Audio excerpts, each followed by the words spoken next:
Olá pessoal, tudo bem? Galera do Kauni aí, vamos começar mais uma aula, a aula agora do terceiro trimestre, MHS, matéria nova, é a parte introdutória de ondas, tá bom, gente? É a parte importante, que a gente vai tratar alguns conceitos ali nos exercícios, na hora de resolver, que a gente precisa para poder entender a caracterização de ondas lá na frente, né? É falar um pouquinho sobre esses movimentos. MHS é o chamado movimento harmônico simples, que é um movimento de pulsação, uma trajetória de vai e vem numa trajetória retilínea, tá? Um movimento de vai e vem numa trajetória retilínea. Então, um sistema massa-mola, um pêndulo simples podem ser considerados aí um MHS, tá certo? Dentre outros exemplos da natureza também que a gente tem, tá bom? Então, vamos tentar entender melhor esses conceitos aí e durante a aula a gente vai estar tirando as dúvidas ali no chat, tá bom? Após a aula, pelo fórum. Se tiver alguma dúvida, deixe lá e a gente vai tentar responder o mais rápido possível. Então, vamos começar a nossa aulinha. Vamos lá então começar nossos exercícios, né, de MHS, e fala o seguinte: o primeiro deles é assim, ó. Considere duas molas 1 e 2 de constantes elásticas K1 e K2, sendo K1 maior que K2. Nas extremidades das molas estão presas massas iguais. Quando postos em oscilação, a razão entre seus períodos será D. Então, o que a gente tem aqui no sistema massa-mola vertical, né, gente, é que esse bloco de massazinha M que a gente está vendo laranjinho está preso ao teto, por exemplo, por uma mola de constante elástica K qualquer, tá certo? Aí você puxa ela para baixo e quando você solta, ela vai ficar aí oscilando, né, subindo e descendo. Se não tiver atrito nem nada, isso aí dura o resto da vida, a eternidade, ele não vai parar, né? Uma vez que você puxa o seu sistema e solta ele, a energia que você deu para sua energia que você passou para o sistema fica presa nele. Se não tiver atrito, teoricamente ele vai oscilar pelo resto da vida dele, tá certo? Sempre nas mesmas direções, né? Ele sobe mesmo tanto para cima quanto para baixo, ou seja, com a mesma elongação ali dentro. O que a gente tem aqui, na verdade, são duas molas, dois desse, né? A primeira de mola constante elástica K1 e a segunda K2, né? Sendo o K1 maior do que o K2. Isso quer dizer o seguinte: o K1, como ele é maior do que o 2, a mola 1 é mais dura do que a 2, tá certo? E aí você vai puxar a mola 1 e puxar a mola 2 ao mesmo tempo, eles vão ter tempos diferentes aí de oscilação, né?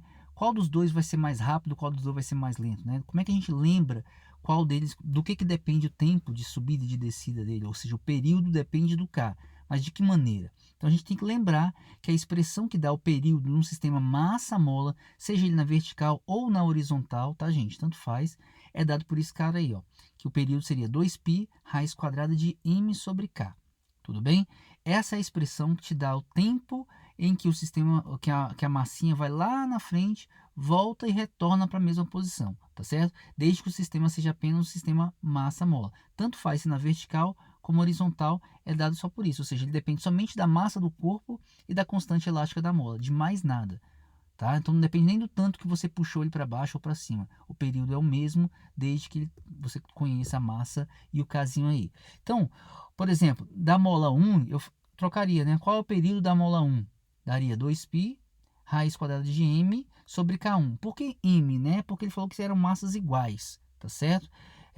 Então vou deixar o m para os dois, mas os K's diferentes. E o T2 seria m sobre K2. Tudo bem?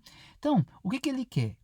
A razão entre esses dois períodos, ou seja, vou dividir o T1 pelo T2 e vamos ver matematicamente o que é que vai dar aí de resposta, tá certo? Qual daquelas opções de A até D ali daria a nossa resposta quando a gente dividir um pelo outro, né? Será que daria raiz quadrada de K1 sobre K2, de K2 sobre K1, de K1 vezes K2 ou 1 sobre K1 vezes K2? Então vamos fazer a continha.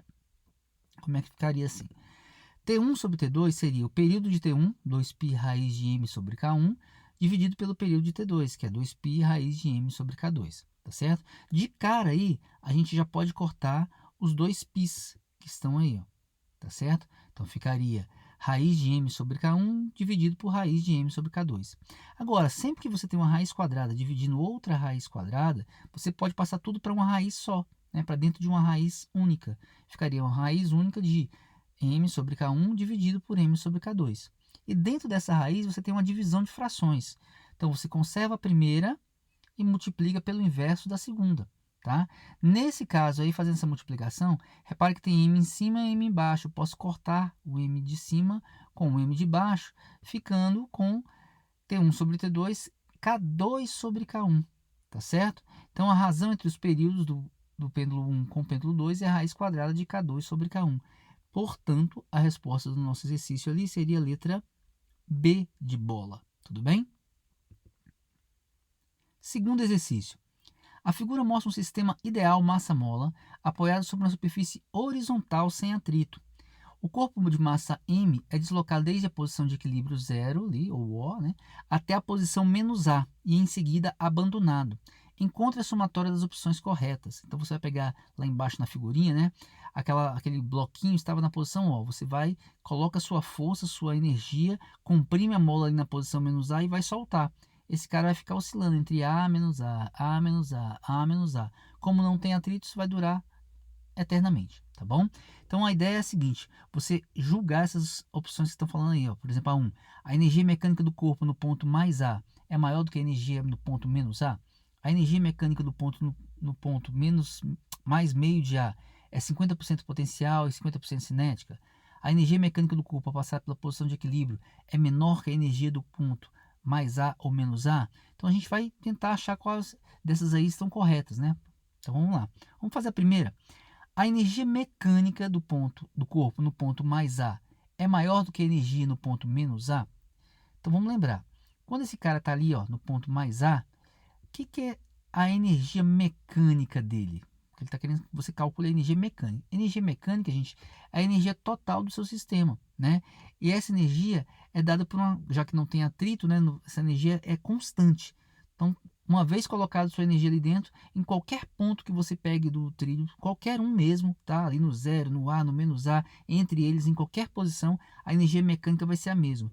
Ela é dada sempre pela soma da energia cinética que o corpo vai ter, mais a energia potencial elástica que está armazenada na mola, né? Ou seja, ela fica dividida entre dois corpos, entre a mola e o corpo, tá certo? Às vezes só tem energia no corpo, às vezes só tem energia na mola, tá? Às vezes tem nos dois. Mas a conta da soma das duas, energia cinética e potencial elástico, é sempre a energia mecânica, que é sempre constante. Ou seja, se for 10 joules, vai ser 10 joules em qualquer posição, tá bom? Então, olha onde ele está pegando. Está pegando no ponto mais A, né? Então, vamos ver o seguinte. Como é que seria ali? No ponto mais A e no ponto menos A, o corpo chega lá nesses pontos, para e volta. Chega no menos A, para e volta. Repare que já tem um V igual a zero ali no menos A, tá certo? Vai de novo para o A, para e volta. Vai para o menos A, para e volta. Então ele está sempre parando nos extremos. Como ele para, a energia cinética daí não existe. Então nas extremidades não temos energia cinética. E é nas extremidades que a mola está mais comprimida ou mais distendida. E dependendo da distensão ou da compressão dessa mola, ou o que a gente chama de elongação, que é a distância ali do zero até os extremos, né, ou do zero até a posição que você queira, é que você vai ter energia potencial elástica armazenada na mola. A mola guarda energia quando ela está comprimida ou quando ela está distendida. Quando ela está no tamanho natural dela, ela não tem energia nenhuma, tá bom? Então, como é que a gente calcula essa energia potencial elástica aí, ó? A energia potencial elástica é dada por K x ao quadrado sobre 2. Já no ponto A, que é o que a gente está pegando, o tamanho do x naquelas extremidades é exatamente a amplitude, é exatamente o A que está ali. Então, quando você coloca ali, tanto em A quanto menos A, a resposta seria a mesma, né? K ao quadrado sobre 2. Por que seria a mesma? Porque o x é ao quadrado. Então, mesmo que eu coloque ali menos A, quando eu levar ao quadrado, vai ficar A ao quadrado como resposta, tá? Então, a energia mecânica nas extremidades, ela é constante, igual a K ao quadrado sobre 2. E aí ele perguntou lá em cima, a energia no ponto A é maior do que a energia no ponto menos A? Não, elas são iguais, tá bom? Então não é maior, ela é igual nas extremidades. Portanto, ali está errado. Segunda afirmação, a energia mecânica do corpo no ponto mais meio de A é 50% potencial e 50% cinética. Então, olha só, quando eu boto o corpo aqui, ó, entre o 0 e o A, eu sei que no A ela é toda potencial. No 0, ela é toda cinética, porque a mola não está distendida nem comprimida, né? E no meio dos dois ali, bem no meio, no A sobre 2, né? Ela seria 50% potencial e 50% cinética. A maioria dos alunos coloca esse item como verdadeiro, mas ele não está certo, tá, gente? Por que não está certo? Porque naquele pontozinho ali, no ponto meio A, quando você coloca a expressão para energia mecânica, que é cinética mais energia potencial elástica, como é que seria a energia potencial elástica naquele ponto, né? A energia potencial elástica naquele ponto ela é dada de qualquer jeito, é kx² sobre 2, onde o x, nesse nosso caso, é a sobre 2, meio a, tá certo? E quando você faz isso, põe um a ao quadrado e o 2 ao quadrado lá dentro do parênteses, né? Vai ficar k ao quadrado sobre 2 vezes 1/4, porque aquele a sobre 2 lá vai tirar 1/4 dali. Ou seja, a energia potencial elástica em A sobre 2 é 1/4 da energia potencial elástica no ponto A, que é exatamente a mecânica total, tá certo? Ou seja, naquele ponto meio, a potencial é 25%, 1/4, 25% da energia total. Portanto, ali a cinética teria que ser 75% da total, para dar os 100% da energia mecânica, que é sempre constante, tá bom? Então, nas metadezinhas certinhas, entre 0 e A, ou entre 0 e menos A, bem no meio certinho, ou seja, no ponto menos A sobre 2 ou no ponto mais A sobre 2, a energia potencial é 25% da total, né? Então, é 25% potencial e 75% cinética. E não, como ele falou, 50% potencial e 50% cinética, tá bom? Portanto, esse item também está errado. Quarto, a energia mecânica do corpo, ao passar pela posição de equilíbrio, que é o nosso zero lá, o O, é menor do que a energia no ponto mais A ou menos A, né? Então, repare, ele está perguntando sobre energia mecânica. A energia mecânica, gente, ela independe do ponto onde você esteja. A energia mecânica, ela é sempre constante, né? É a soma de EC mais EP, tá certo? Como a gente está mostrando ali, ó. Energia cinética mais energia potencial elástica. Essa soma, em qualquer posição que você pega ali dentro do sistema, ela é sempre constante, ela não é menor nem maior, tá? Então ali, como ela é constante e o sistema não tem atrito, né? Porque se tivesse atrito, ela ia diminuindo, parte da energia sendo perdida, tá? Mas como não tem atrito, ela fica para sempre, ela vai ser constante. Nesse caso, então, não posso dizer que ela é menor, tá? Então esse item está errado. 8. A energia cinética do corpo no ponto menos meio de A é menor que a cinética no ponto mais meio de A, né? Ou seja, na metade ali, entre menos A e 0 e no 0 para o A, quando você pega exatamente na metade, as energias cinéticas são, uma é menor do que a outra. Então, se você pegar de novo ali no ponto meio de A, a gente já viu que a energia mecânica é cinética mais potencial, tá certo? A mecânica é constante em qualquer ponto. Naquele ponto, a gente já mostrou, tá certo? Que a energia potencial pode ser calculada com kx² sobre 2.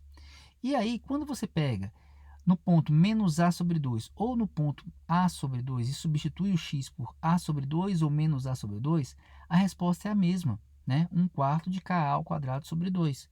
Ou seja, tanto faz nesse ponto aí, mais meio de A, ou no ponto menos meio de a mecânica é a mesma. E a potencial também vai ser a mesma. Se a mecânica é a mesma e a potencial é a mesma, a energia cinética também será a mesma. Então, a energia cinética é a mesma tanto em menos meio de A, quanto no ponto mais meio de A. Ele guarda uma certa simetria, tá bom? Então, a cinética é constante nesses dois pontos, é igual. Então, ele falou que era menor, portanto, o item está errado. 16 aí. A energia mecânica do corpo nos pontos mais A e menos A é exclusivamente potencial? Lembra, né, gente? Ali no ponto mais A, vou botar aqui, a energia mecânica é sempre a soma, cinética mais potencial. Mas no ponto mais A e no ponto menos A, a velocidade dele é zero, ele para ali. Se ele para ali, não tem energia cinética, portanto, a energia mecânica é puramente, exclusivamente potencial elástica, tá certo? Nesse caso, então, o item está correto. Vamos para o próximo, 32.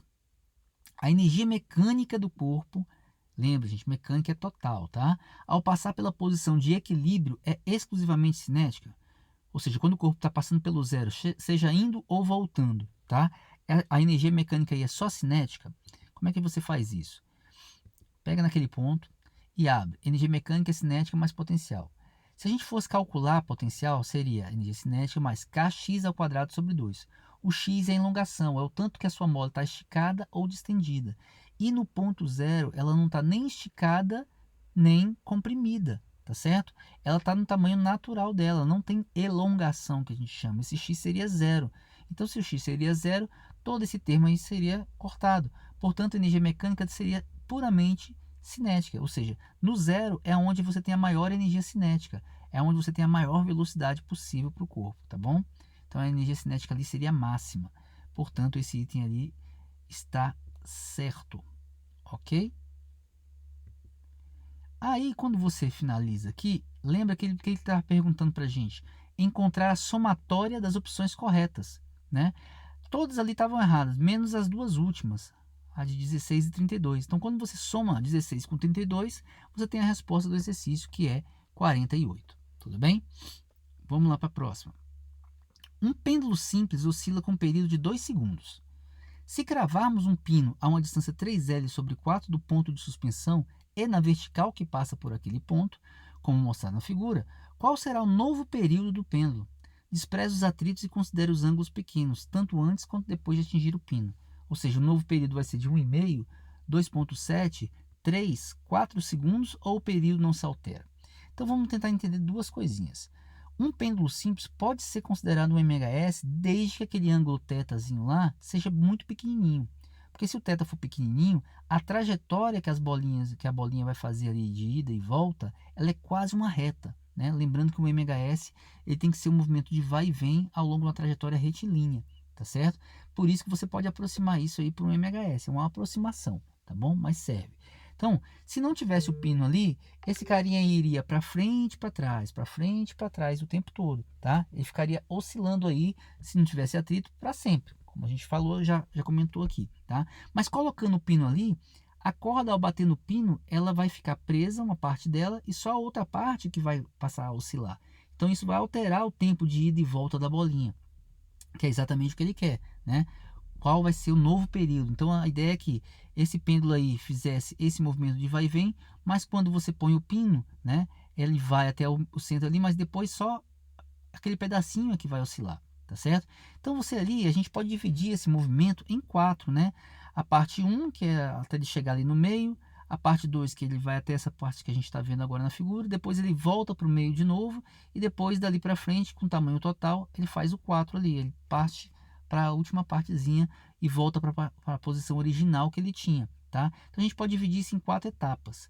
E essa 4 etapa, o tempo total de ir lá em cima e voltar, né? Ou seja, somar o tempo na parte 1, o tempo da parte 2, o tempo da parte 3 e o tempo da parte 4, foi o tempo que ele gastou, a bolinha gastou para ir lá na frente e voltar, ou seja, foi o período total do pêndulo, tá bom? Esse período total pode ser calculado por esses tempinhos intermediários.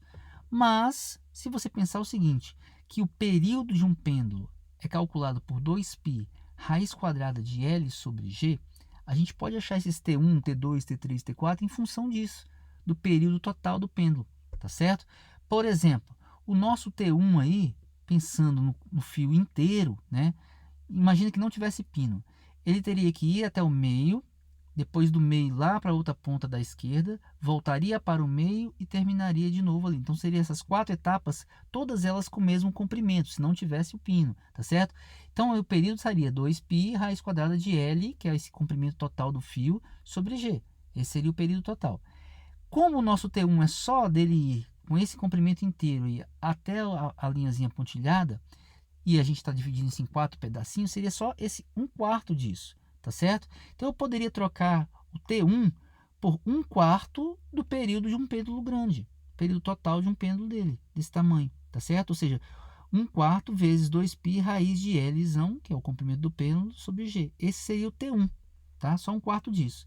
Já o T2 é só aquela partezinha pequenininha ali, ó, que tá mexendo, tá certo?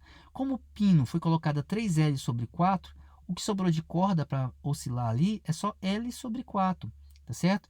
Então imagina agora, esquece todo o resto, que você tem um pêndulo cujo comprimento dele seja L sobre 4.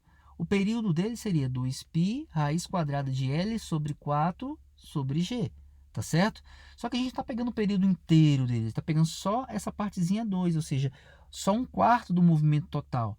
Então eu poderia trocar o T2 por 1/4 desse período que a gente teria com esse pêndulozinho menor. Ou seja, ficaria assim, ó, aquele 1/4 de 2π L sobre G, que era o T1, mais 1/4 de 2π raiz quadrada de L sobre 4, que é esse tamanhozinho menor, sobre G, né?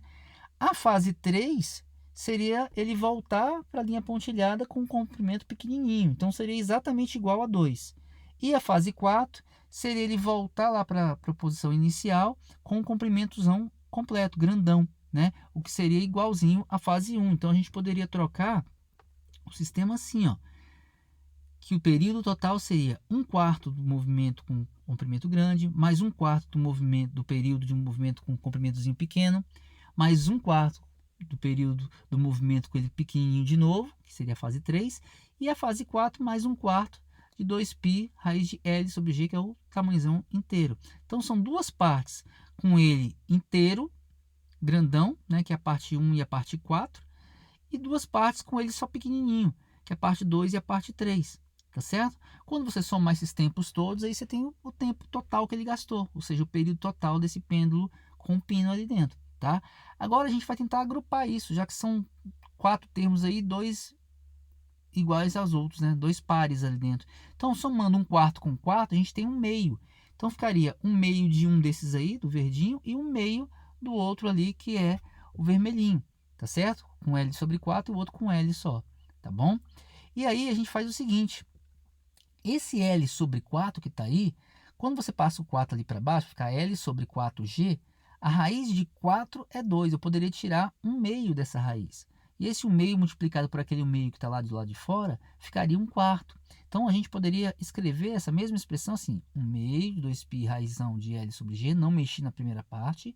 E na segunda, ao invés de 1/2 de 2π, tá lá, fica 1/4 de 2π raiz de L só, porque eu tirei aquele quarto do denominador lá de cima. Tá certo? E repara que agora as duas têm assim, ó, 2π raiz de L sobre G no finalzinho. Então são dois termos mais ou quase iguais ali dentro, 1/4 mais 1/2 do mesma coisa, tá certo? Esse 2π raizão de L sobre G é o período total do pêndulo se ele tivesse o comprimento total, né? Que ele deu pra gente. Ele falou que isso aí era 2, né? Vou chamar de T grandão primeiro, tá bom? E depois a gente vai trocar esse T por 2. Por que por 2? Porque lá em cima ele falou, ó, que o pêndulo oscila com um período de 2 segundos, tá certo? Então ficar 1/2 de T mais 1/4 de T, ou seja, 1/2 de 2 mais 1/4 de 2, o que daria 1 mais meio, o que daria 3 meios, ou 1,5 segundos, ou seja, com o pino, ao invés de ele oscilar com 2 segundos, ele oscila com um tempo, né, de 1,5. Letra a nossa resposta. Tudo bem? Quarto, um bloco ligado a uma mola presa a uma parede oscila em torno de O sobre uma superfície sem atrito, como mostra a figura. O gráfico que melhor representa a energia cinética em função de X é, ou seja, pensa só na energia cinética, não na mecânica, tá? À medida que o bloquinho M vai para frente, vai para trás, vai lá no mais X e no menos X, mais X e menos X, como é que fica a energia cinética dele? A gente sabe que nas extremidades esse cara para, né, gente? Tem uma parada ali, ele para e volta, para e volta. Então a velocidade ali é 0. Portanto, ali nas extremidades não tem energia cinética. Em menos X e mais X, a energia cinética dele seria 0. Então, se você olhar para os gráficos que a gente tem lá, o único gráfico cuja a energia cinética dá 0 no ponto menos x e mais x, né, é a letra C. Se você olhar ali, ó, quando está no menos x, ele vale 0. Quando está no mais x, também vale 0. E à medida que você vai deslocando de 0 para o menos x, né, ou do 0 para o mais x, essa energia cinética vai diminuindo. Ela é máxima no 0. É quando o cara está passando com a velocidade máxima ali em cima do 0. E vai diminuindo até parar, até ficar 0 nas extremidades. Então, o gráfico C, e memorize esse gráfico, é importante isso, né? A energia cinética faz exatamente isso aí. E a energia potencial, gente, ela faz exatamente o gráfico da letra B. Né? Se a gente pudesse trocar o S ali por EP, a energia potencial é exatamente máxima nas extremidades, que é quando a mola está mais comprimida e mais distendida, tá certo? E vai diminuindo numa parábolazinha, tá certo? Até ser 0 no centro, que é onde ela não está nem esticada nem comprimida. Tudo bem? Portanto, a resposta do exercício 4, letra C. Exercício 5. Um objeto preso a uma mola de constante elástica igual a 20 newtons por metro executa um movimento harmônico simples em torno da posição de equilíbrio. A energia mecânica do sistema é 0,4 joules e as forças dissipativas são desprezíveis, ou seja, não tem atrito. A amplitude de oscilação do objeto é de... Qual a amplitude desse movimento aí, né, gente? Como é que a gente pode fazer isso? Então, vamos pensar aqui, ó. você tem um corpo que está oscilando entre a posição menos x e mais x, tá certo? A constante foi dada para a gente, ele está executando um MHS, e a energia mecânica total aí é 0,4 joules. Então, qualquer lugar que você esteja com esse corpo tem 0,4 joules de energia mecânica. Energia mecânica é cinética mais a potencial, tá certo? Então, se a gente pensar nas extremidades, né? Ou seja, no mais x ou no menos x, vamos pensar ali no mais x, ali a energia cinética é zero. Toda energia mecânica ali, naquele ponto x, é igual a energia potencial ali, naquele ponto x, tá certo? Só que a energia mecânica ali, ele deu pra gente. E ele quer a amplitude de oscilação do objeto. Ou seja, quem é aquela amplitude, quem é o valor daquele x que está ali, tá certo? Ali é a amplitude máxima, né? Então, vamos fazer. Se você trocar ali o 0,4 pelo m, né, energia mecânica total 0,4, e abrir a expressão para energia potencial elástica, que é kx ao quadrado sobre 2, a gente vai tentar achar o x. Quem é o K? O K foi dado lá em cima, ó, 20 newtons por metro. Portanto, 0,4, 20x ao quadrado sobre 2. Né? Ou 0,4, 10x ao quadrado. Se eu passar dividindo 0,4 por 10, vai dar 0,04.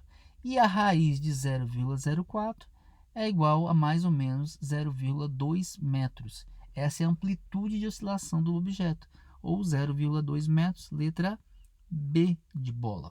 Tudo bem? Questão 6, da SpaceX, fala assim, ó. Uma mola ideal está suspensa verticalmente presa a um ponto fixo no teto de uma sala por uma de suas extremidades.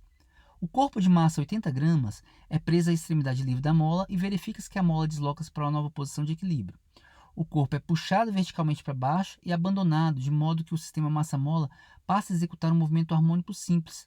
Desprezando as forças dissipativas e sabendo que a constante elástica da mola vale 0,5 newtons por metro e considerando o π igual a 3,14, o período do movimento executado pelo corpo é d, né? Então ele quer o período do movimento. Repara que ele te falou que você colocou o corpo, que puxou para baixo, levantou e tal. Como ele quer o período, gente, o período não depende do tanto que você puxou para baixo ou para cima, tá? O período somente depende mesmo, né? Um período, seja ele na vertical ou na horizontal oscilando, o período depende só do K da mola e da massa do corpo. Se ele te deu essas duas coisas, você acha o período.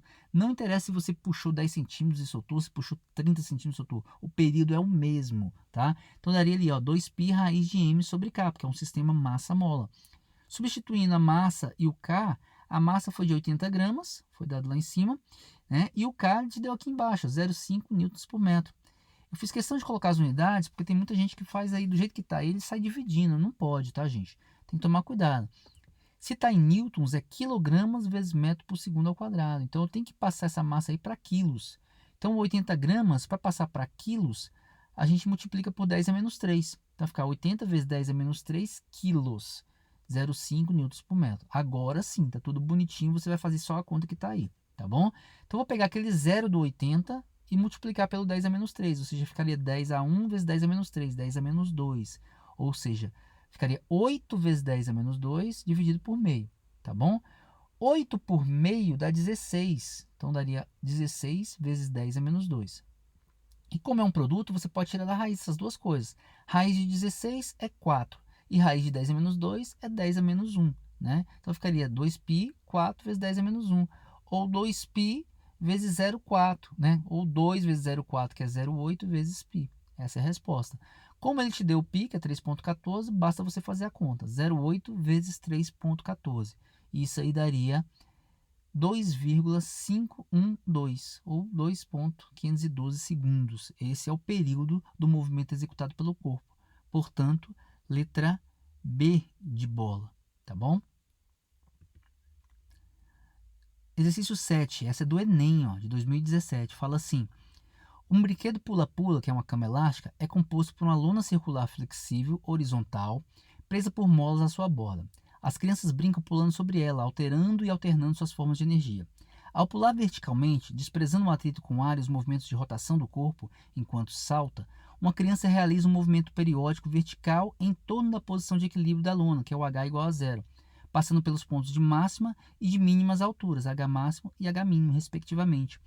Esquematicamente, o esboço do gráfico da energia cinética da criança em função da posição vertical é Ou seja, ele quer que você me diga o seguinte, qual desses gráficos aí mostraria uma criança pulando num pula-pula, né? A energia cinética da criança em função da altura, né? Lembrando, H igual a zero é quando a criança está em cima da cama pula-pula, mas não está nem comprimindo a cama, nem descolado da cama. Ela está passando exatamente pelo zero da cama elástica, tá bom? E o H mínimo é quando ela está afundada na cama elástica. E o H máximo é quando ela está no ponto mais alto que ela conseguiu chegar depois de sair da cama elástica. Então ela fica pulando ali dentro. Qual desses gráficos você acha que justificaria ali esse movimento, né? Que seria melhor colocado esse movimento? Repare que você tem que prestar atenção, é energia cinética em função da altura, né? Como é que essa energia cinética varia nesses movimentos? Então aqui, ó, a gente pode pensar o seguinte, está aqui a criança e ela vai pular na cama elástica, está ali pulando, né? Atinge a altura máxima lá em cima e nesse pula-pula aí a lona baixa um pouquinho. Repara que os gráficos lá também não tinham uma simetria entre a altura mínima e a altura máxima. Eles sempre chegam na altura máxima maior do que a altura mínima. O mínimo é a quantidade que o pé dele afundou na cama elástica, né? Que é pouquinho. Agora, o máximo é a altura máxima que ele conseguiu chegar voando lá em cima, tá certo? Então, essas alturas são diferentes mesmo. Se a gente pensar aqui da seguinte maneira, quando ele está na posição mais baixa ali, que está afundando a cama elástica no ponto mais baixo, né? Ele está se comportando como um sistema massa-mola. A mola vai comprimir ali o pé dele e vai empurrar ele para cima. Então a mola vai empurrando esse cara, e isso é um sistema massa-mola, né? No sistema massa-mola, a energia potencial, que seria kx ao quadrado sobre 2, vai sendo trocada por energias cinéticas, né? E a energia cinética nesse sistema massa-mola, a gente já mostrou, inclusive na aula de hoje, o gráfico dela seria esse daí, ó, né? Parece, vai do menos x ao mais x, ela é máxima no zero, ou seja, quando a criança estiver na altura ali do pula-pula normal, sem estar afundado nem saindo dele, né?